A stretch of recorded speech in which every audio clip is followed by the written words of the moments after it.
నారాయణపురం గ్రామం అండి, తల్లాడ మేజర్ పంచాయతీ పరిధిలోది. ఇక్కడ కృష్ణుడి గుడి ఉంది. ప్రతి సంవత్సరం యాదవులు అనేక కులాలు ఉన్నాయండి.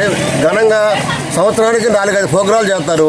ఈ కరెంటు స్తంభాలు చాలా భయంకరంగా ఉన్నాయి. ఒకసారి చూడండి, ఎందుకంటే చిన్నపిల్లలు తిరుగుతున్నారు, పెద్దలు తిరుగుతున్నారు, వెహికల్ తిరుగుతున్నాయి. ఇలాంటి కార్యక్రమం చేసినప్పుడు జనం వందలాదిగా వస్తున్నారు. వచ్చినప్పుడు ఈ ప్రమాదం అంచులో ఉంది. ఏ ఒక్కరో మిస్ అయినా కానీ చాలా మందికి ప్రమాద స్థితిలో ఉంటారు.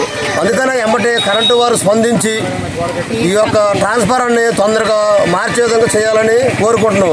అదేవిధంగా ఈ ట్రాన్స్ఫారం, ఈ దారి ఒకసారి చూడండి, ఎందుకంటే అనేక రకమైన చనిపోయిన వాళ్ళు కూడా ఇటు తీసుకెళ్తారు, కామలకి మంచి చెడు తీసుకెళ్తుంటారు. ఈ కరెంటు స్తంభాల వల్ల, ఈ ట్రాన్స్ఫారం వల్ల చాలా భయంకరమైన స్థితిలో ఉన్నాం. దీనిని తొలగించాలని గవర్నమెంట్ని, కరెంటు అధికారులని కోరుకుంటున్నాం. ఇట్లు నారాయణపురం యాదవుల సంఘం. చిరాల వెంకటేశ్వర్లు అండి. ఇక్కడ శ్రీకృష్ణ వీధి మండపం దగ్గర ట్రాన్స్ఫారం ప్రమాదకరంగా ఉంది. పిల్లలకి పెద్దలకు కూడా చాలా ఇబ్బందికరంగా ఉంది. కరెంటు వారు స్పందించి దీన్ని పక్కకు మళ్ళీ దూరంగా పెట్టాలని కోరుకుంటున్నాం అండి.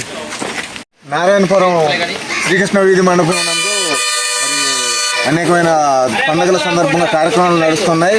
దాని సందర్భంగా ఇక్కడ భక్తులు వచ్చి ఏదో కోలాహలంగా తిరిగే సందర్భంలో ఇది సిమెంట్ రోడ్డుకి ఆనుకొని దగ్గరలో ఉన్నది, ప్రమాదకరంగా ఉంది. ప్రమాదం జరిగిన తర్వాత ఏదో అడావుడి చేసే కాడికి ముందే స్పందించి దీన్ని తీయాలని మా యొక్క మనవి.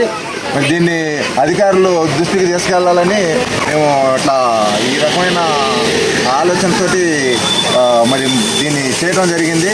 దీన్ని దృష్టిలో పెట్టుకొని మరి మా వంతు దయించి ఈ ట్రాన్స్ఫారాన్ని తీపివలసిందిగా కోరుతున్నాము అధికారులని.